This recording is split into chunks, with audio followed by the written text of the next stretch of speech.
I got into real estate mainly because I took real estate classes, not intending to sell.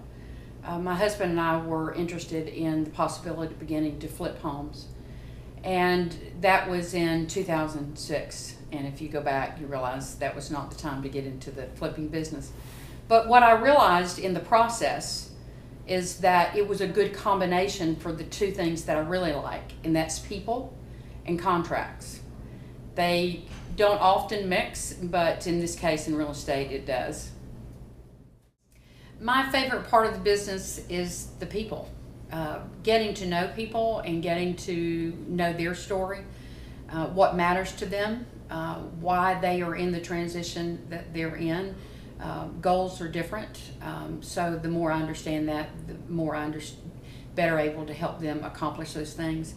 But what happens in that process of getting to know those details is that I get to know them and their personalities. And for me, that's the win-win in it all. I still have coffee today with people that I sold houses to years ago. And probably the better part of my business is referrals, and I would at least like to think that that is because of the relationship of trust that we developed in the process. The number one piece of advice that I would have for a buyer is to be represented. And there are two ways that you need to be represented. First would be with a financial officer, a mortgage lender. And Carrie Ann and her team have been fabulous for my clients.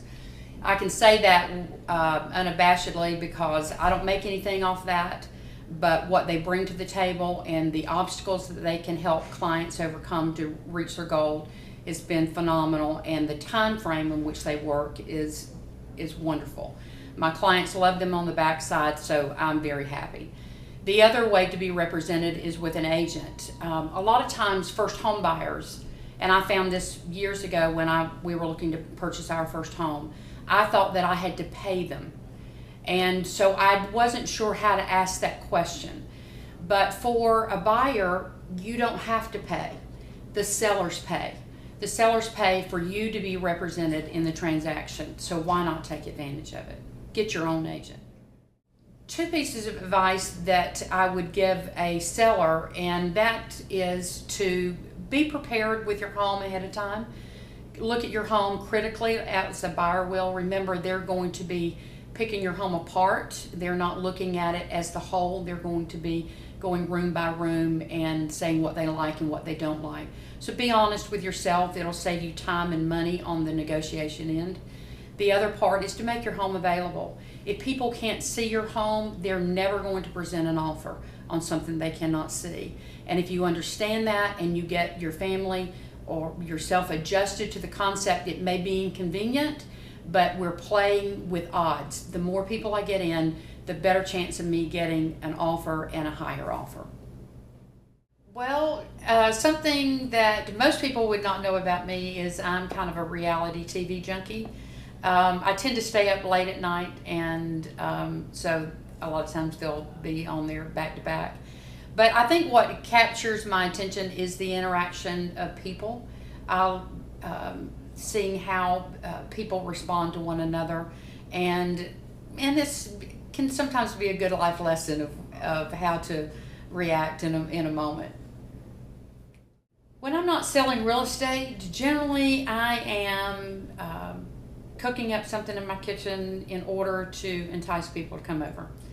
I love my family. I have 2 grown children, both married, and a granddaughter, and we have a lot of friends, and I like to have them over. And I don't consider myself a cook in the noun verb, in the part of speech, but in the verb, I do cooking, and it's always a motive of getting people to come over and just enjoy the company.